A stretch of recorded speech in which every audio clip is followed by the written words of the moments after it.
आपने Ohm's law सुना ही होगा अभी तक। ओम्स लॉ की इक्वेशन बताओ क्या बनती है, अगर आपको याद है 10th क्लास से तो। V = RI। हाँ, ये जो ओम्स लॉ है V = IR, तो इधर होता है मैक्रोस्कोपिक पार्ट में, एंड यही ओम्स लॉ होगा J = sigma × E microscopic part में। अब J एक नई टर्म आएगी, करंट डेंसिटी, सिग्मा कंडक्टिविटी और E इलेक्ट्रिक फील्ड। तो डिफरेंस क्या है, देखो वही सेम रूल इधर भी है और इधर भी है। मैक्रोस्कोपिक पार्ट में वो चीजें हम लेते हैं जो आप मेजर कर सकते हैं, जो आप लगा के मेजर कर सकते हैं। वी वोल्टमीटर वोल्टेज मेजर कर, एमीटर करंट मेजर कर देगा, और इवन ओमीटर आता है जो रेजिस्टेंस भी मेजर कर देता है। इधर ऐसे जो डायरेक्टली मेजर नहीं होती, तो आप अपनी थ्योरी से इक्वेशन से निकालनी होती है, करंट डेंसिटी, सिग्मा कंडक्टिविटी और ई इलेक्ट्रिक फील्ड। तो डिफरेंस मैक्रोस्कोपिक और माइक्रोस्कोपिक में यही है कि ये मेजरेबल क्वांटिटीज है, और वो आपको अपना लॉजिक लगा के कैलकुलेट करनी पड़ेगी क्या है क्या नहीं। ज्यादा जो सीक्वेंस है, अक्सर हो सकता है बुक्स पहले ये पार्ट करवा दिया जाता हो, फिर इस पे आ रहे हो। हम पहले अपना स्टार्ट कर रहे हैं मैक्रोस्कोपिक पार्ट, देन उसके बाद हम कवर करेंगे माइक्रोस्कोपिक पार्ट। तो मैक्रोस्कोपिक पार्ट में सीधी शुरुआत आज हम ओम्स लॉ से ही कर रहे हैं। कल मैंने करंट क्या होता है, करंट ग्राफ से कैसे एनालाइज किया जाता है, वो सब आपको दिखा दिया। अगर कुछ बच्चों ने अभी तक भी वीडियो लेक्चर नहीं देखे तो वो देखिए जरूर, पीछे वाला। और हम आपको अब एक पेज का ही सीपीपी दिया करेंगे एक दिन के लिए करने के लिए, 4-5 या 6-7 जितने भी सवाल हो आप करके रखा कीजिए अगले दिन। तो आज हम स्टार्ट कर रहे हैं ओम्स। साइंटिस्ट थे जॉर्ज साइमन ओम। उन्होंने, अच्छा रूल है, देखिए क्या है ओम्स लॉ क्या है सुने। ये कोई भी एक कंडक्टर है, ये हमने कोई भी एक कंडक्टर लिया जिसमें करंट फ्लो करेगा। आप अगर बाहर से एक सोर्स प्रोवाइड कर रहे हैं, ये कोई एक कंडक्टर है और आपने बाहर से एक सोर्स प्रोवाइड किया जो वोल्टेज दे रहा है V, तो करंट आने का कारण ये वोल्टेज ही है। इसके अंदर अगर कुछ करंट आया होगा तो उस वोल्टेज की वजह से ही आया होगा। ये V है, एक्सटर्नल वोल्टेज प्रोवाइडेड, कि आपने इस कंडक्टर को कितनी वोल्टेज प्रोवाइड की है, एक्सटर्नल वोल्टेज जो आपने बाहर से प्रोवाइड की है, और आई है जो करंट इसके अंदर आया है। अब ओम्स लॉ क्या कहता है, करंट आया इसकी वजह से, I is directly proportional to V. V double करोगे तो आई डबल हो जाएगा, वी 3 गुना करोगे आई 3 गुना हो जाएगा।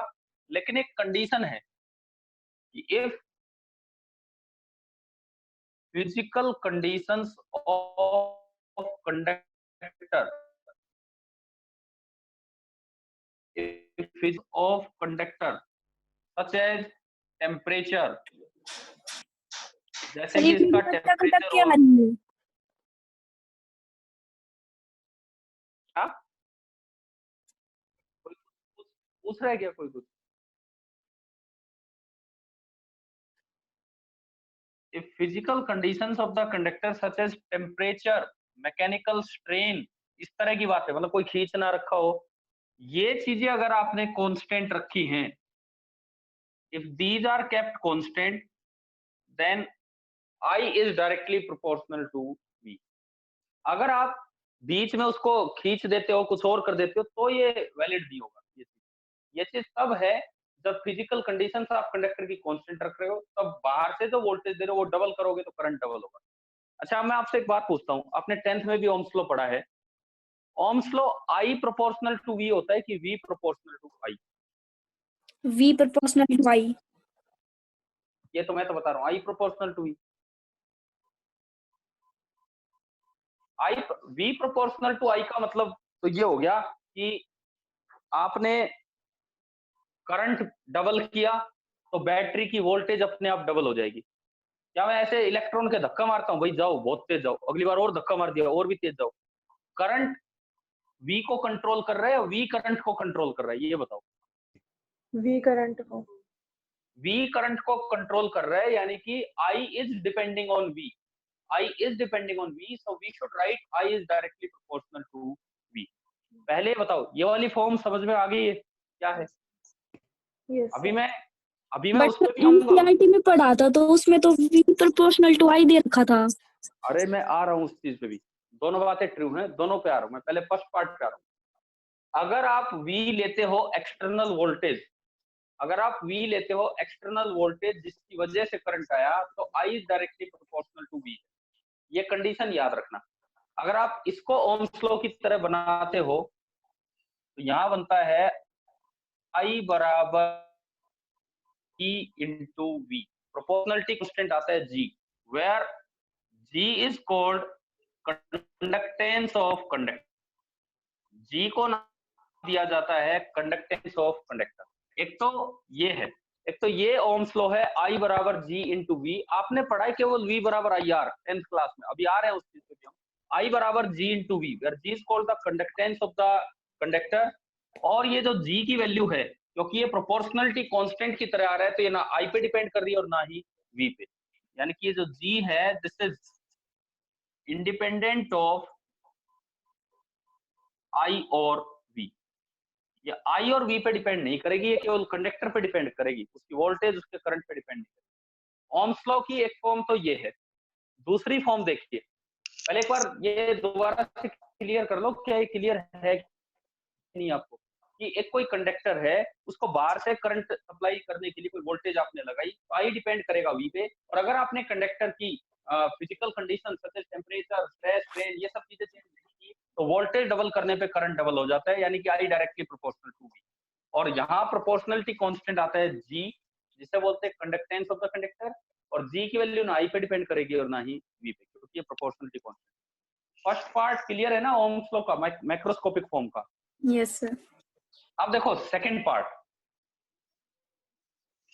सेकंड पार्ट देखिए, मान लो आपको सोर्स नहीं दिखा रखा, ये कोई कंडक्टर है, आपको सोर्स नहीं दिखा रखा है और ये कोई भी कंडक्टर, और इसमें करंट आता है आई। करंट आने की वजह से इसके पास कुछ पोटेंशियल डिफरेंस डेवलप हो जाएगा V। V is here we can be called potential drop across the conductor। ये कोई सोर्स वोल्टेज नहीं है जो हम दे रहे हैं, ये पोटेंशियल ड्रॉप है across the conductor. Potential drop तभी होगा जब इसमें करंट आएगा, करंट ज्यादा आएगा तो ड्रॉप ज्यादा होगा, करंट कम आएगा तो ड्रॉप कम होगा। अब इसमें बताओ वी आई पे डिपेंड कर रहा है या आई वी पे डिपेंड कर रहा है? वी आई पे। V is depending on I, तो यहाँ पे ओम्स लॉ बनता है कि V is directly proportional to I। लेकिन फिर वही बातें हैं, physical conditions of the conductor such as temperature, mechanical strength are kept constant. अगर आप इनको कांस्टेंट रखते हो तो V directly proportional to I। और यहाँ पे एक प्रोपोर्शनलिटी कांस्टेंट आएगा जिसे हम रेजिस्टेंस बोल देते हैं, तो V बराबर R इंटू I। ये जो R है, R को हम बोल देते हैं resistance, where R is called the resistance of the conductor and the value of R is independent of both I and V, क्योंकि नहीं तो प्रोपोर्शनलिटी कांस्टेंट बचेगा ही नहीं। कांस्टेंट का मतलब ये है कि जो इन पे डिपेंड।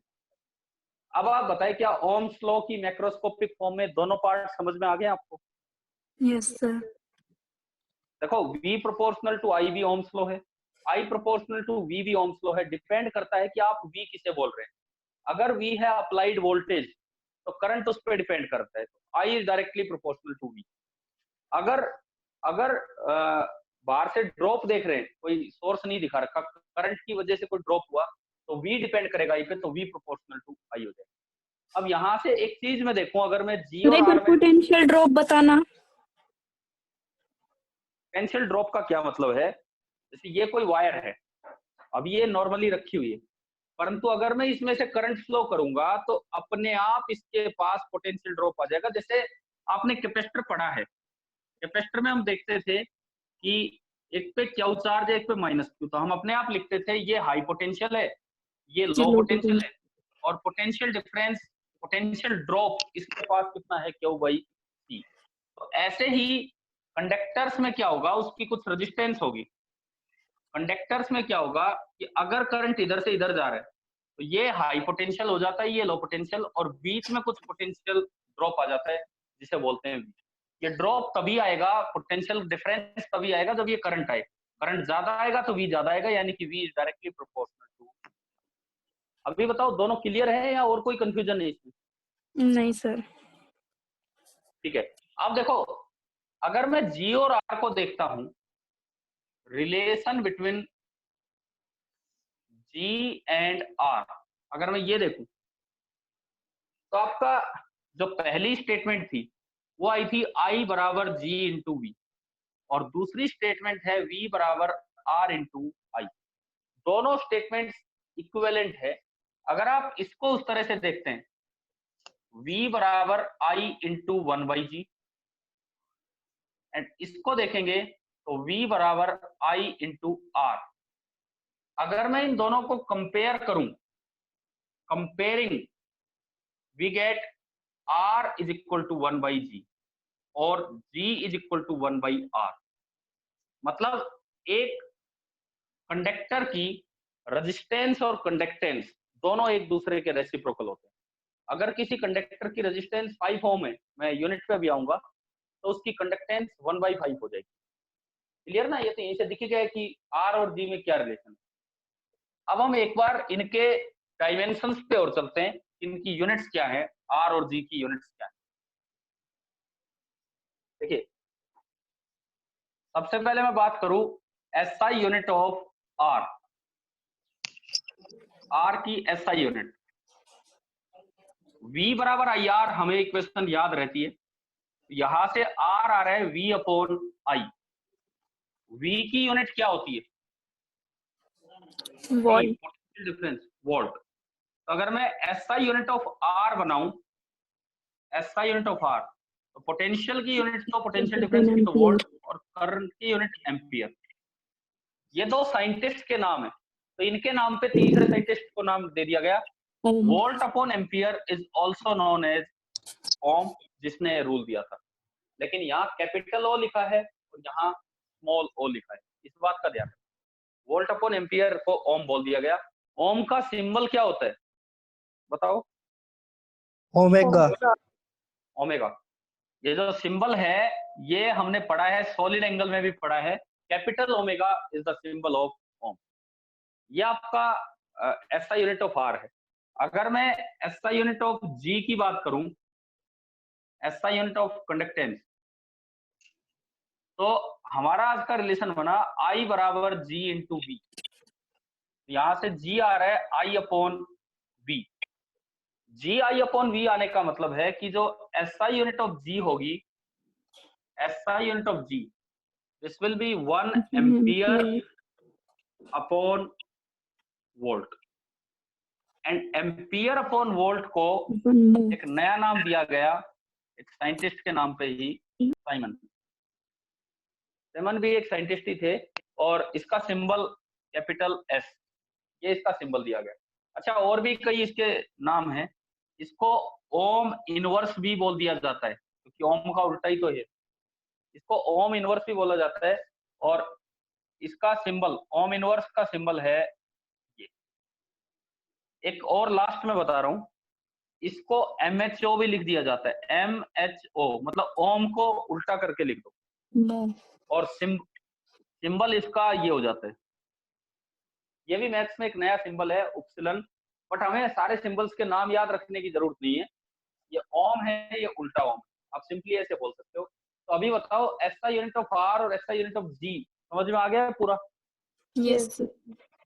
एग्जाम में आ जाए R का डायमेंशनल फॉर्मूला। कल मैंने V का लिखना सिखाया था आपको, वोल्टेज का, वर्क अपॉन चार्ज। देखो work upon charge W by Q, और करंट है I, और Q को आप लिख सकते हैं I into T, current into time, W by I square into T. अब वर्क का होता है ML2 T माइनस 2, इसका A2 एम्पियर स्क्वायर, और ये टाइम। तो ये आपका आ गया रेजिस्टेंस का M1 L2 T minus 3 and A minus 2। लिखने आ गए ना डायमेंशन कैसे लिखने हैं यहाँ से? ठीक है। अब एक अच्छा सा सवाल यहाँ पे ये आता है कि आप ये बताओ, मैं क्वेश्चन पूछूं, इज V बराबर IR ओम्स लॉ और not?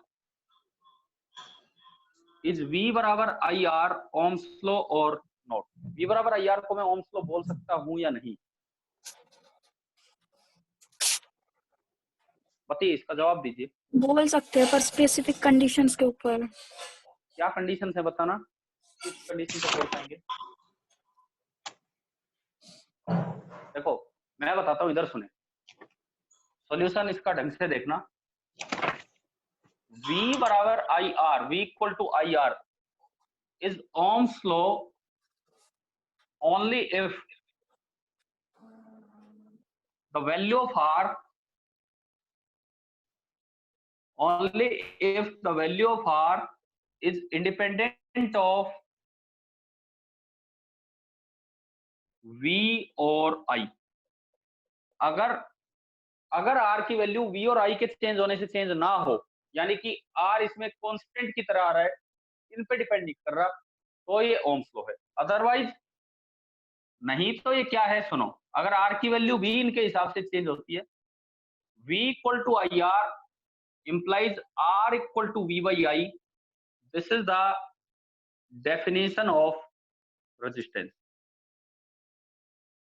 This is the definition of resistance of a conductor. Definition of resistance of a conductor. V बराबर IR ओम्स लॉ तभी है जब R एक कांस्टेंट की तरह आ रहा हो, मतलब V और I पे डिपेंड ना करे। अगर R की वैल्यू V और I के चेंज होने से चेंज हो रही है, तो ये ओम्स लॉ की इक्वेशन नहीं है। This is the definition of resistance. मैं एक एग्जांपल से क्लियर करता हूं, क्या है ये देखिए।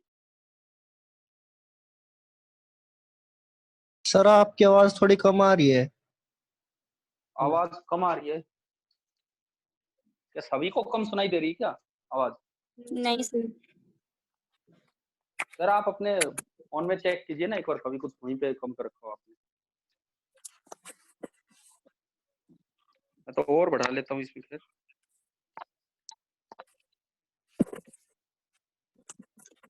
देखिए अभी अब हम बात कर रहे थे इसकी कि ये यही चीज मैं एक्सप्लेन कर रहा हूँ। देखो समझो, ये एक कंडक्टर है, ये एक कंडक्टर है जो हमने लिया, और ये एक दूसरा कंडक्टर है जो मैंने लिया इधर। मैं एक को A बोल रहा हूँ और एक को B बोल रहा हूँ। मुझे इनकी रेजिस्टेंस निकालनी है। उसका तरीका ये होता है कि आप बाहर से कोई वोल्टेज दीजिए, बैटरी का सिंबल है, बाहर से आपने कोई वोल्टेज दी और कितना करंट आ रहा है वो आप मेजर कर लीजिए। कैसे? करंट मेजर करने के लिए सर्किट में लगा देते हैं एक एमीटर, और इसके पास कितनी वोल्टेज पहुंचाई वो मेजर करने के लिए इसके बाहर पैरेलल में लगा देते हैं वोल्ट। यह हमने अरेंजमेंट किया। सेम यही अरेंजमेंट बी के लिए भी किया। इधर इधर से मैं वोल्टेज प्रोवाइड करूंगा, कितना करंट आ रहा है वो आपका एमीटर है, और कितना वोल्टेज इसको मिलेगी वो आपका वोल्टमीटर दिखाएगा। अब मैं इधर अपनी एक टेबल बनाऊं, इधर मैं अपनी एक टेबल रिकॉर्ड करूं कि भाई मैं V अप्लाई करता जा रहा हूं और इधर मैं I मेजर करता जा रहा हूं। सपोज कीजिए मैंने वोल्टेज अप्लाई की 10 वोल्ट, 10 वोल्ट, करंट आया 1 एम्पियर। मैंने वोल्टेज अप्लाई की 20 वोल्ट, करंट आया 2 एम्पियर। वोल्टेज अप्लाई की 30 वोल्ट, करंट आया 3 एम्पियर। तो आप देखो, क्या वोल्टेज डबल करने पे करंट डबल हुआ है कि नहीं? इधर बताओ, इधर देखिए। It means V is directly proportional to I। ये इधर हो गया। उधर मैंने एक और ऐसा ही काम किया, एक और ऐसी ही टेबल बनाई V और I के बीच में, सेम इसी तरीके से ये V और ये I। मान लो जब वोल्टेज आपने अप्लाई की 10 वोल्ट, तो करंट इसमें भी था 1 एम्पियर। मैंने वोल्टेज डबल की 20 वोल्ट, तो सपोज मैंने वोल्टेज डबल की 20 वोल्ट और करंट जो है वो 1.5 एम्पियर ही हुआ। मैं वोल्टेज को 3 गुना कर गया 30 वोल्ट, करंट 1.8 एम्पियर हुआ। अब बताओ क्या उधर ओम्स लॉ फॉलो हो रहा है या नहीं? नहीं हो रहा। नहीं हो रहा, उधर ओम्स लॉ फॉलो नहीं हुआ। लेकिन V बराबर आई आर इक्वेशन इधर भी वैलिड है और V बराबर आई आर इक्वेशन उधर भी वैलिड है। अब इस चीज को समझिए क्या है। V बराबर आई आर इक्वेशन इधर कैसे वैलिड है? आपको रेजिस्टेंस ऑफ ए निकालना है। एक बार मैंने लगाया कब? At 10 volt.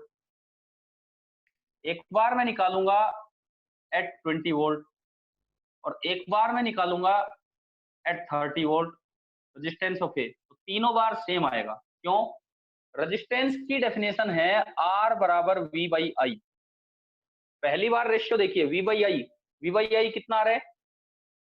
10/1 10, 10/1 10। दूसरी बार 20/2 10, 10 तीसरी बार 30/3 10। यानी कि इसकी रेजिस्टेंस वोल्टेज या करंट चेंज होने से चेंज नहीं हुई। तो ये R प्रोपोर्शनलिटी कांस्टेंट की तरह इस इक्वेशन में आ रहा है और वो फिक्स है 10 ओम। इसका मतलब ये जो कंडक्टर है इसे बोल दिया जाएगा कि ये कैसा कंडक्टर है? This is called ohmic conductor. Ohmic conductor मतलब जो ओम्स लॉ को फॉलो करे। पहला हो गया क्लियर? ठीक है। अब देखिए दूसरा, देखो आप इधर साइड अगर मैं देखता हूं V बराबर आई आर तो इधर भी वैलिड है, V बराबर आई आर इधर भी वैलिड है। कैसे? Resistance of the conductor at 10 volt. जब आपने 10 वोल्ट अप्लाई किया तो देख के बताओ रेजिस्टेंस कितना है उस टेबल से? 10 V बाई आई 10/1 कितना आया? 10 ओम। जब मैंने 20 वोल्ट अप्लाई किया तो रेजिस्टेंस कितना है? 13.3 20 वोल्ट अप्लाई किया तो रेजिस्टेंस है 20/1.5 V बाई आई। यानी कि ये 3/2 40/3, ठीक है, 13.3। तो इसका मतलब रेजिस्टेंस चेंज हो गया, वोल्टेज चेंज करने से रेजिस्टेंस चेंज हो गया, लेकिन V बराबर आई आर तो अब भी वैलिड है। तो खाली V बराबर आई आर कहने से ओम्स लॉ नहीं चलेगा, खाली V बराबर आई आर कहने से ओम्स लॉ नहीं चलेगा। ये आपने R निकालने का एक तरीका है, डेफिनेशन है। तो क्या इस एग्जांपल में क्लियर हो गया है कि नहीं कि ओम्स लॉ ये कब है और कब ये केवल R की डेफिनेशन? क्लियर ना सभी को? अब अगर मैं ग्राफ की बात करूं, अगर मैं ग्राफ की बात करूं तो देखिए ग्राफिकली भी आपको पता लग सकता है कि ये ओहमिक कंडक्टर है कि नॉन ओहमिक कंडक्टर है। सबसे पहले मैं आता हूं graphical variation of V and I for ohmic conductors. Graphical variation of V and I for ohmic conductors. पहला काम हमारा ये है। इसमें देखो आप, मान लीजिए दो तरह से ग्राफ बनाया जा सकता है, इधर V इधर I, या फिर इधर I और इधर V। देखिए होता क्या है कि डिपेंड इधर लेते हैं इंडिपेंडेंट वेरिएबल और इधर लेते हैं डिपेंडेंट वेरिएबल। अगर आपने वो पहले वाला केस लिया जिसमें आप बाहर से सोर्स अप्लाई कर रहे थे तो ये इंडिपेंडेंट वेरिएबल है और ये डिपेंडेंट है। और अगर आपने बी पार्ट लिया, दूसरा केस, जिसमें क्या था कि आप करंट बेस के पोटेंशियल ड्रॉप देख रहे थे, तो V इधर आ जाएगा और I। अगर ये ओहमिक कंडक्टर है तो इसमें I प्रोपोर्शनल टू V है, डायरेक्टली प्रोपोर्शनल, और इसमें V directly proportional to I है। दोनों में ये जो ग्राफ है ये आपका स्ट्रेट लाइन जाएगा। दोनों में ही ये जो ग्राफ है ये स्ट्रेट लाइन जाना है क्योंकि ये directly proportional, straight line passing through origin. अब बात आती है कि इनकी स्लोप क्या देगी। सपोज यहाँ ये एंगल थीटा है और इधर ये एंगल थीटा है, तो अगर मैं इसकी बात करूं तो इसकी स्लोप tan थीटा है जो चेंज नहीं हो रही। शुरू से लेके लास्ट तक स्लोप V की वैल्यू चेंज करने से चेंज नहीं हुई, तभी तो ये स्ट्रेट लाइन है। इधर इसकी स्लोप है tan थीटा। अब अगर मैं ये देखना चाहूं कि ये स्लोप आपको क्या दे रही है, क्या वैल्यूज दे रही हैं, तो तरीका देखो आप। किसी भी वक्त ये वोल्टेज है V1 और ये करंट है I1, तो इस वक्त जो रेजिस्टेंस होगी R1, R1 by definition R1 होगी V1 बाई I1। अब इस ग्राफ में ये लेंथ तो है V1 और ये लेंथ है I1। अगर मैं टेन थीटा निकालूं, अगर मैं इस ग्राफ में टेन थीटा निकालूं, तो टेन थीटा है I1 अपॉन V1 और रेजिस्टेंस है V1 अपॉन I1, यानी कि टेन थीटा दे रहा है 1 अपॉन R1। 1 अपॉन R1 को मैं बोल सकता हूँ कंडक्टेंस, 1 अपॉन R1 को मैं बोल सकता हूँ कंडक्टेंस G1। इसका मतलब अगर I इधर है, V इधर है, अगर एक ग्राफ में I इधर है और V इधर है, तो जो स्लोप होगी वो आपको कंडक्टेंस देगी। जो भी स्लोप होगी वो आपको कंडक्टेंस देगी और उसकी वैल्यू V पे डिपेंड नहीं कर रही है, क्योंकि स्ट्रेट लाइन की स्लोप हर जगह सेम है।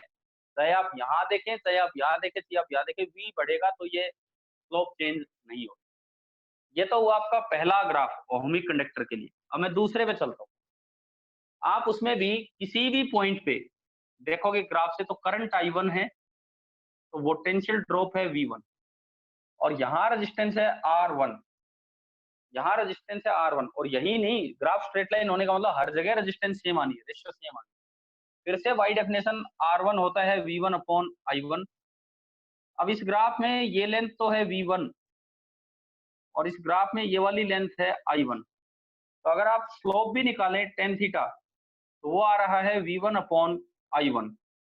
V1 अपॉन I1, इसका मतलब ये डायरेक्टली आपका R1 दे रहा है। तो इस ग्राफ में जो स्लोप होगी वो आपको देगी रेजिस्टेंस ऑफ द कंडक्टर।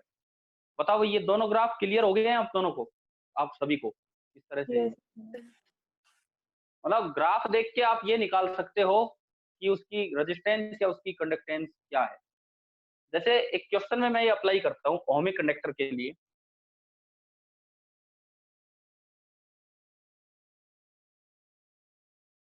मान लीजिए इस तरह से सवाल आ जाए कि आपको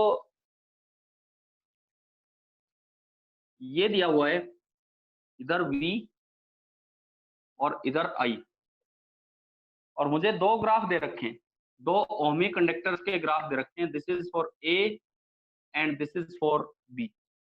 आपको सिंपली ये बताना है कि विच कंडक्टर, मतलब A और B, विच कंडक्टर A और B हैज हायर रेजिस्टेंस। बस ये बात, इस बात का जवाब देना है। विच कंडक्टर A और B हैज हायर रेजिस्टेंस, बताइए आप।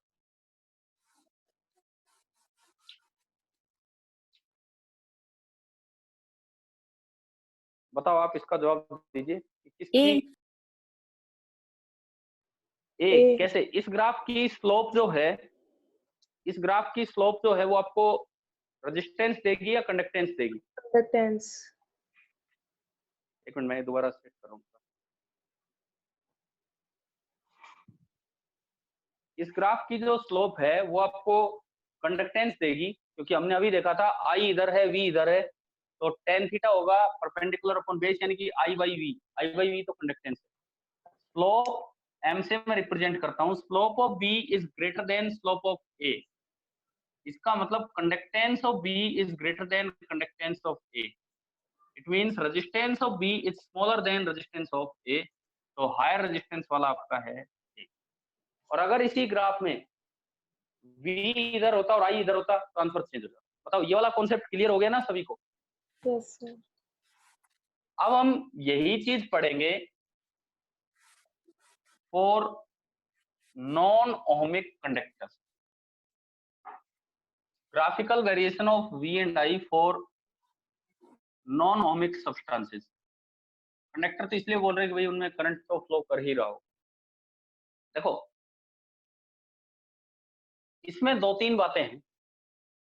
सबसे पहली बात, अगर मैं एक आगे चल के आपकी फिजिक्स में ही लास्ट यूनिट है 12th में, वहां पढ़ेंगे एक चीज डायोड, सेमीकंडक्टर डायोड। ये उसका सिंबल होता है।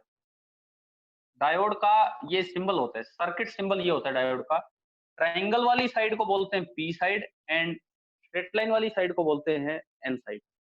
डायोड में क्या देखा गया है कि जब आप उसको इस तरह से सप्लाई देते हैं कि पी की तरफ बाहर से पॉजिटिव दिया और एन की तरफ नेगेटिव, और वोल्टेज वेरी करते हैं, ये एरो लगाने का मतलब है कि आप वोल्टेज वेरी कर रहे हैं और करंट और वोल्टेज को मेजर करते हैं, तो ग्राफ ऐसा देखा गया है।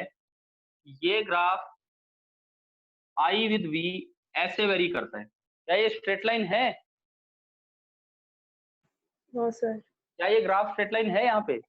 नहीं है सर। नहीं है। नहीं है का ये मतलब है कि रेजिस्टेंस की वैल्यू V के साथ साथ चेंज हो रही है, तो इसका मतलब ये ओहमिक कंडक्टर नहीं है। अब मैं अगर इसमें एक सवाल आपसे पूछूं, एक बार मैंने कम वोल्टेज अप्लाई की और एक बार मैंने ज्यादा वोल्टेज अप्लाई की, आप सिंपली ये बताओ कि कहाँ रेजिस्टेंस ज्यादा है और कहाँ रेजिस्टेंस कम है V1 और V2 में?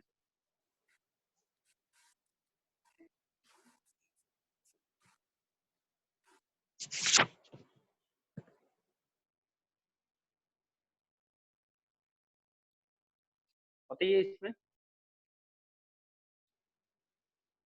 कहाँ रेजिस्टेंस ज्यादा है और कहाँ रेजिस्टेंस कम है, या हमें देखना है इसमें।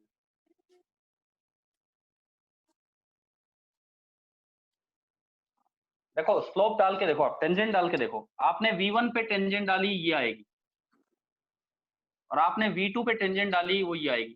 कहाँ पे लाइन की स्लोप ज्यादा है बताओ, 1 पे या 2 पे? लाइन की 2 पे स्लोप कहाँ ज्यादा 2 है? पे 2 पे, यानी कि slope eight 2 is greater then slope eight 1। अब बस ये सोचना है कि इस ग्राफ की स्लोप कंडक्टेंस देती है या रेजिस्टेंस देती है, केवल ये सोचना है। तो tan थीटा होता है परपेंडिकुलर अपॉन बेस। अगर इसलिए बता, मतलब अभी याद कर दिया भाई इधर आई है तो ये देगा, ऐसे भी 2 दिन बाद देखना हो तो कैसे देख।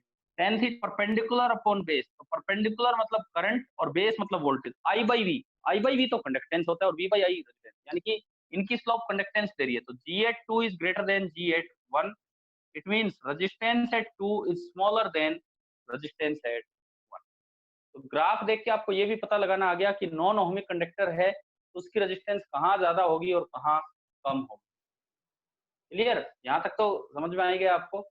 डायोड में एक और भी खास बात है जो हम आगे पढ़ेंगे, लेकिन यहाँ भी लिमिटेशंस में बताया जा सकता है कि अगर आप बैटरी रिवर्स मोड में कनेक्ट कर दें, एन की तरफ बैटरी का पॉजिटिव और पी की तरफ बैटरी का नेगेटिव, तो करंट नेग्लेजिबल फ्लो करता है बहुत ही अलग तरीके से। और इसमें जो करंट फ्लो करेगा उसको हम इस साइड दिखा देते हैं, नेगेटिव वाली साइड को, रिवर्स वोल्टेज को इधर दिखा देते हैं। वोल्टेज उल्टा कनेक्ट किया तो ये इस साइड, और करंट भी उल्टा फ्लो करेगा तो नीचे। ये कैसा तरीका होता है ये हम सेमीकंडक्टर के टाइम पढ़ेंगे, परंतु ये जो ग्राफ है ये बड़ा अजीब आता है और ये यूं चलता है, यूं। अब इसमें देखो यहाँ भी ओम्स लॉ फॉलो नहीं हो रहा। कैसे? आप वोल्टेज कम लो तब भी करंट उतना ही है, आप वोल्टेज ज्यादा लो तब भी करंट उतना ही है। तो क्या आई वी पे डिपेंड कर रहा है फिलहाल यहाँ पे इस ग्राफ में? क्या आई वी पे डिपेंड कर रहा है इस ग्राफ में? यहाँ इधर नो सर। नहीं नहीं कर रहा, करता। तो ये ओम्स लॉ को फॉलो, ओम्स लॉ ये ना उधर फॉलो कर रहा है ना इधर फॉलो कर रहा है। ये हम आगे पढ़ेंगे कि इस तरह की वोल्टेज अप्लाई करें कि पी की तरफ पॉजिटिव एन की तरफ नेगेटिव, तो उसको नाम दिया जाएगा फॉरवर्ड बाइसिंग, इसको नाम दिया जाएगा फॉरवर्ड बाइसिंग। और इस तरह की वोल्टेज अप्लाई करें तो इसको नाम दिया जाएगा रिवर्स बाइसिंग। अब ये जो टॉपिक बनता है, मैंने आपको डायोड का जस्ट एक एग्जांपल दिया है, ये जो टॉपिक बनता है this is limitations of Ohm's law. और कहाँ है मैं आपको बताता हूँ। आपकी टेक्स्ट बुक अगर साथ है तो एक बार देखिए, एनसीईआरटी बुक खोलिए। इसमें 101। लिमिटेशंस ऑफ ओम्स लॉ एक टॉपिक है ऑन पेज नंबर 101, 101। देखिए इसमें 3 लिमिटेशन दी गई हैं। हम पहले मैं आपको क्लियर करूं, मैं एग्जैक्टली ये सीक्वेंस फॉलो नहीं करूंगा इस चैप्टर में, क्योंकि इसमें पहले दिया गया है माइक्रोस्कोपिक पार्ट और फिर आगे आ रहा है सर्किट पार्ट, मैक्रोस्कोपिक पार्ट। हम पहले पढ़ेंगे मैक्रोस्कोपिक पार्ट और उसके बाद लेंगे माइक्रोस्कोपिक पार्ट, लेकिन दोनों कवर होंगे, अच्छे से कवर होंगे। अब ये सुनो, ये जो लिमिटेशंस ऑफ ओम्स लॉ है, इसमें 3 लिमिटेशन दी हैं, ए, बी और सी। मैं तीनों के ऊपर एक वीडियो रिकॉर्ड कर चुका हूँ, तीनों लिमिटेशंस के ऊपर। मैं वीडियो आपके लिए डाल दूंगा, तो आप उसमें वो क्लास अटेंड करेंगे जिसमें तीनों लिमिटेशंस आपको समझ में आएंगी, प्लस यहाँ बुक से पढ़ेंगे। क्लियर? ठीक है ना भाई। अब इस यूनिट में कुछ वीडियो पहले से रिकॉर्डेड हैं। वो किस लिए रिकॉर्डेड है? फॉर एनटीएससी स्टूडेंट्स वो सेम थे, ये मैक्रोस्कोपिक पार्ट वाला काम सेम था। तो बीच बीच में मैं आपको एक एक वीडियो डाला करूंगा, एक मैं लाइव क्लास दूंगा और एक वीडियो, तो हम उसके साथ भी चीजों को समझते चलेंगे। वैसे मैं बता देता हूँ, लिमिटेशंस ऑफ ओम्स लॉ में 3 बातें इन्होंने दी हैं। क्या है, मैं एक बार फटाफट क्लियर कर देता हूँ क्या क्या है। एक तो ये डायोड वाला पॉइंट है, डायोड वाला पॉइंट इसमें दूसरा पॉइंट है, तो आप वहां से पढ़ेंगे। पहला पॉइंट इसमें ये कहता है कि ओहमिक कंडक्टर बी, जैसे ये आई है, ये वी है, कुछ देर तक तो ग्राफ ऐसा स्ट्रेट लाइन चलता है, लेकिन एट हायर टेम्परेचर वो बेंड होने लग जाता है। एट हायर टेम्परेचर वो बेंड होने लग जाता है। और इसमें एक लाइन लिखी है कि वी, पहला पहला जो पॉइंट है, V ceases to be proportional to I. इसका कारण ये होता है कि बहुत देर तक आप करंट फ्लो करवाते रहते हैं, तो उससे उसका टेम्परेचर वगैरह चेंज हो जाता है, जिससे उसकी रेजिस्टेंस चेंज हो जाती है, और वो आर चेंज हो गया तो वी प्रोपोर्शनल टू आई बचता ही नहीं है, और फिर ये अलग ग्राफ चला। तो एक लिमिटेशन तो ये बताई गई है कि ओहमिक कंडक्टर भी हायर टेम्परेचर पे ओम्स लॉ का साथ छोड़ देते। दूसरी लिमिटेशन डायोड वाली है जो मैंने अभी क्लियर की, और तीसरी लिमिटेशन है गैलियम आर्सेनाइड। ये भी एक सेमीकंडक्टर मटेरियल है, और उसके बारे में ये बताया गया है कि इसमें खासियत क्या है कि वी आई रिलेशन यूनिक नहीं है।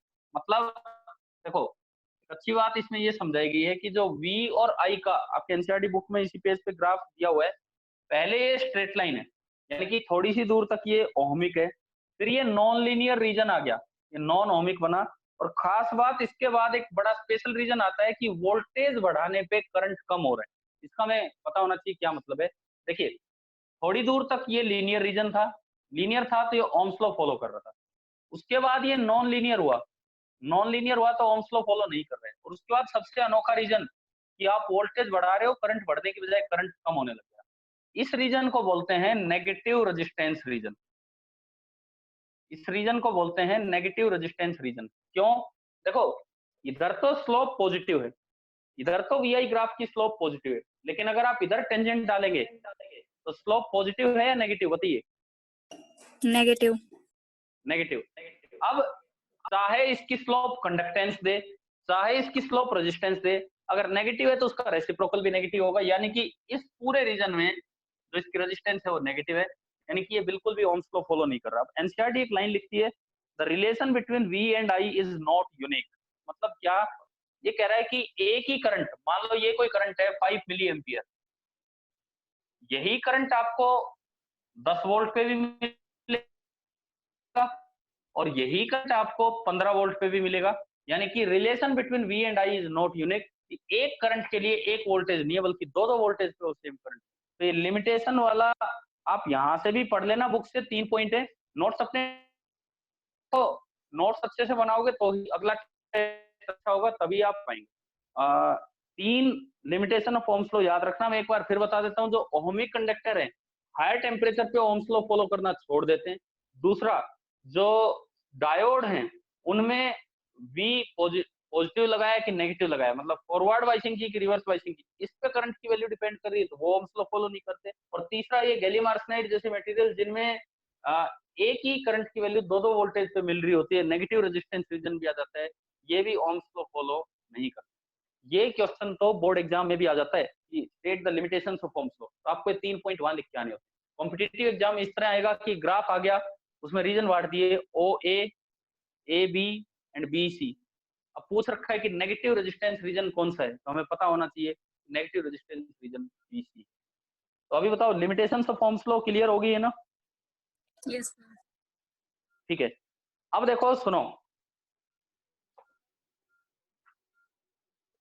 ये जो हमारा चैप्टर है करंट इलेक्ट्रिसिटी वाला, हमने क्या किया है, एक क्लास आपके लिए केवल Q और I में रिलेशन पे, और डिफाइन किया कि कैसे तो इसके एक्सप्रेशन से I निकाले जाते हैं, कैसे I के एक्सप्रेशन से Q निकाले जाते हैं।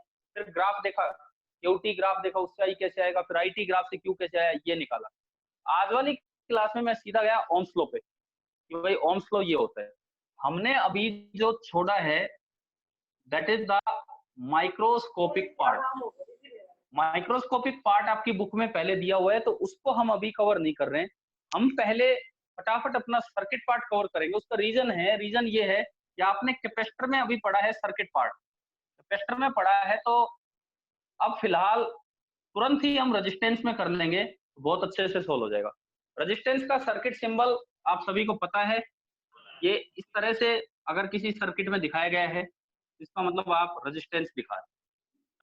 माइक्रो वाला पार्ट हम फिर लेंगे, लेकिन पहले हम अपने सर्किट पार्ट पे चलेंगे इसके बाद, ओम्स लॉ होने के बाद। जब माइक्रोस्कोपिक पार्ट पे जाएंगे तो ये भी समझ में आएगा कि V बराबर IR कैसे आया, इसमें R की रिलेशन क्या है, ये सब बातें हमें समझ में आ रही होंगी। अब देखो सर्किट पार्ट अगर हम स्टार्ट करें तो मैं आपसे एक दो बातें ही पूछ रहा हूं। अब मुझे आज की क्लास में पढ़ाना कम है, बस आपसे ही डिस्कशन करना है। आप ये बताओ कि आपको KCL और KVL आते हैं?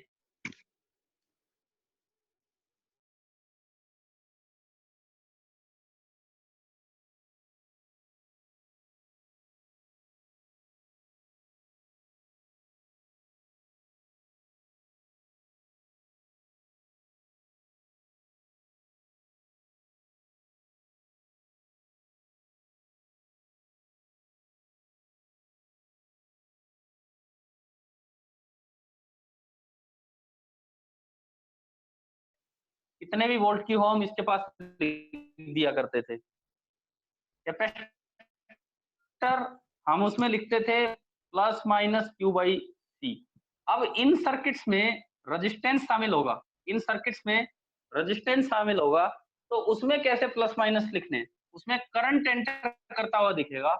आपको बस एक बात याद रखनी है रेजिस्टेंस के लिए, जहां से करंट एंटर हो वो प्लस लिखना है, दूसरी साइड माइनस लिखना है, और बीच में पोटेंशियल ड्रॉप, वो ओहमिक इक्वेशन है V बराबर IR, वहां से हम पोटेंशियल ड्रॉप लिख देंगे I इंटू आर। जैसे आप कैपेसिटर में लिखते थे Q/C, ऐसे रजिस्टर में लिख देना है I इंटू आर। और तो कोई नई बात है ही नहीं, सारे सर्किट्स में बस यही चेंज है कि वहां Q/C आता था कैपेसिटर सर्किट्स में, यहाँ I इंटू आर आएगा। कौन सी साइड प्लस लेनी है, अब उसमें तो अलग से दिखते थे पॉजिटिव प्लेट नेगेटिव प्लेट, यहाँ दिखेंगे नहीं। यहाँ जिधर से करंट एंटर करेगा वो पॉजिटिव प्लेट, जिधर से करंट बाहर निकलेगा वो नेगेटिव प्लेट, और बीच में I इंटू आर। तो आप ये बताओ ये चेंज आ गया है समझ में, क्या चेंज होना है सर्किट्स में? Yes, sir. केवीएल किस पे बेस्ड था बताइए, केवीएल किस पे बेस्ड था?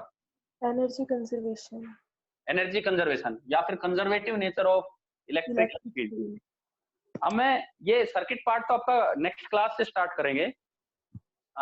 एक मैंने ये बोला है कि मैं एक वीडियो आपके लिए अपलोड कर रहा हूँ इसके बाद, जिसमें लिमिटेशंस ऑफ ओम्स लॉ वाला पार्ट होगा, जो मैंने 10th को बताया था आपकी ही बुक से, तो वो भी एक बार अटेंड कर लेना, देख लेना।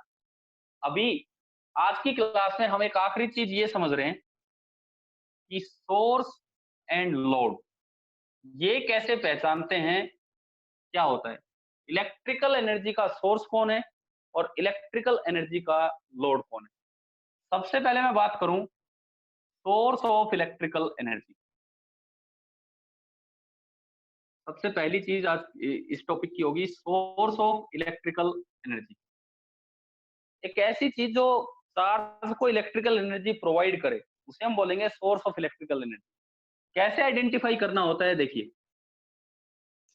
मान लो ये कोई डिवाइस है, इसके अंदर ये वाली साइड हाई पोटेंशियल साइड है और ये वाली साइड लो पोटेंशियल साइड है, एंड बीच में पोटेंशियल डिफरेंस को ऐसे लिखा जाता है आई side plus low side minus, और पोटेंशियल डिफरेंस है V। मतलब मैं कहूं कि अगर यहाँ का पोटेंशियल है V1 और यहाँ का पोटेंशियल है V2, तो V1 minus V2 is equal to V। ये आपका पोटेंशियल डिफरेंस है, V1 minus V2 is equal to V। अब देखो मान लो करंट आ रहा है, कल मैंने क्लास के एंड में बताया था पॉजिटिव चार्ज चल रहा है तो उसी डायरेक्शन को करंट बोलते हैं, और नेगेटिव चार्ज चल रहा है तो उससे अपोजिट डायरेक्शन को करंट बोलते हैं। तो मैं एक बार दोनों चीजें चला के देख लेता हूँ। सपोज एक तो पॉजिटिव चार्ज चल के आ रहा है, तो अगर करंट उधर है तो पॉजिटिव चार्ज तो इधर से उधर जाएगा, और अगर करंट उधर है तो नेगेटिव चार्ज चलेगा तो वो उससे अपोजिट डायरेक्शन में है। तो वो फ्लो ऑफ पॉजिटिव चार्ज और ये फ्लो ऑफ नेगेटिव चार्ज। ये हमने 2 लिए। मान लो ये चार्ज है 3 कूलम, ये चार्ज है -3 कूलम, ये मैंने लिया। सबसे पहले मैं 3 कूलम चार्ज को देखता हूं। जब वो इसमें एंटर कर रहा था, तो आप ये बताओ कि वो कितनी एनर्जी थी, उसकी पोटेंशियल एनर्जी कितनी थी। जब 3 कूलम चार्ज यहाँ था, यहाँ का पोटेंशियल V1 है, तो 3 कूलम की पोटेंशियल एनर्जी कितनी है। हमने पोटेंशियल में पढ़ा है कि Q चार्ज को अगर V पोटेंशियल वाली जगह पे रखा जाता है तो उसकी पोटेंशियल एनर्जी हुआ करती थी Q × V। ठीक है, तो अभी बताओ 3 कूलम चार्ज V1 वाली जगह पे है तो उसकी potential energy, initial potential energy कितनी है बताइए। 3 × V1। समझ में आ रहा है। जब वो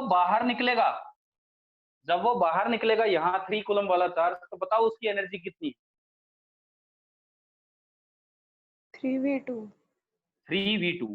अब इन दोनों में बताओ U इनिशियल ज्यादा है कि U फाइनल ज्यादा है। इसको देखते हुए, ये हाई पोटेंशियल है, लो पोटेंशियल है। इनिशियल।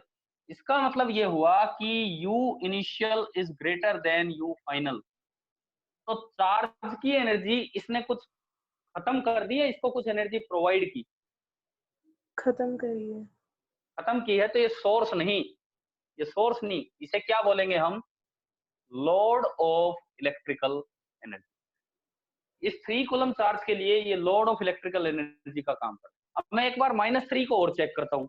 -3 को, अगर करंट उधर है तो मतलब नेगेटिव चार्ज अपोजिट डायरेक्शन में आएगा। मैं -3 कूलम को चेक कर रहा हूँ, तो -3 कूलम के लिए U इनिशियल बताओ, U इनिशियल कितना है जब वो यहाँ था। -3v2। -3v2। आप यार फटाफट रिप्लाई दिया करो, रिप्लाई नहीं करते हो। U फाइनल जब वो निकलेगा तब कितनी होगी पोटेंशियल एनर्जी, -3v1। अब बताओ इसमें देख के कि U इनिशियल ज्यादा है कि U फाइनल। फाइनल। नहीं, potential energy is always compared with sign. V1 बड़ा है तो ये नेगेटिव में बड़ा नंबर हो गया। नेगेटिव में बड़ा नंबर बड़ा होता है, छोटा होता है विद साइन। अगर आप कंपेयर करेंगे छोटा होगा। तो इसमें भी U initial is greater then U final, यानी कि इस 3 कूलम के लिए भी ये लोड का काम कर रहा है और इस -3 कूलम के लिए भी ये लोड का काम कर रहा है। तो मेरे पास एक रिजल्ट आ गया क्या, जब भी किसी डिवाइस के अंदर करंट फ्लो करे from high potential to low potential side, तो वो किस तरह काम करेगा, एक लोड का काम करेगा। याद हो जाएगी ना ये बात यहाँ से। देखिए, लोड ऑफ इलेक्ट्रिकल एनर्जी का मतलब है कि जो करंट होगा इनसाइड द डिवाइस के अंदर, उस डिवाइस के अंदर जो करंट फ्लो करेगा will flow from high potential to low potential. High potential side से लो पोटेंशियल साइड की तरफ करंट फ्लो करेगा, तो इसे हम बोल देते हैं कि ये लोड है। अब मैं दूसरी चीज चेक करता हूं कि सोर्स का क्या मतलब है। आखिरी काम आज का हम कर रहे हैं, इसको भी आप ढंग से समझिए। सोर्स ऑफ इलेक्ट्रिकल एनर्जी, इसका क्या मतलब होगा। सपोज ये कोई भी डिवाइस है, और इसके अंदर करंट ऐसे जा रहा है इधर से इधर, और मैं कह रहा हूं कि भाई यहां पोटेंशियल है, ये लो पोटेंशियल साइड है, करंट ऐसे जा रहा है, और ये वाले है हाई पोटेंशियल साइड। तो यहाँ ये -+V लिखा जाएगा। मतलब क्या कि अगर यहाँ का पोटेंशियल है V1, या V1 तो इधर का ही रहने दो जो हम पहले ले रहे थे V1, और यहाँ का पोटेंशियल है V2, तो प्लस माइनस का मतलब है कि V2 is greater then V1 and V2 - V1 is V। अब इसके अकॉर्डिंग अगर मैं चार्ज को लेके चलूं, पॉजिटिव चार्ज चलेगा तो वो करंट की डायरेक्शन में चलता है इधर, और नेगेटिव चार्ज चलेगा तो वो करंट से अपोजिट। फिर से वही देख लेते हैं, ये 3 कूलम, ये -3 कूलम। अब तो फटाफट ही देखा जाएगा। पहले मैं 3 कूलम को एनालाइज करूं।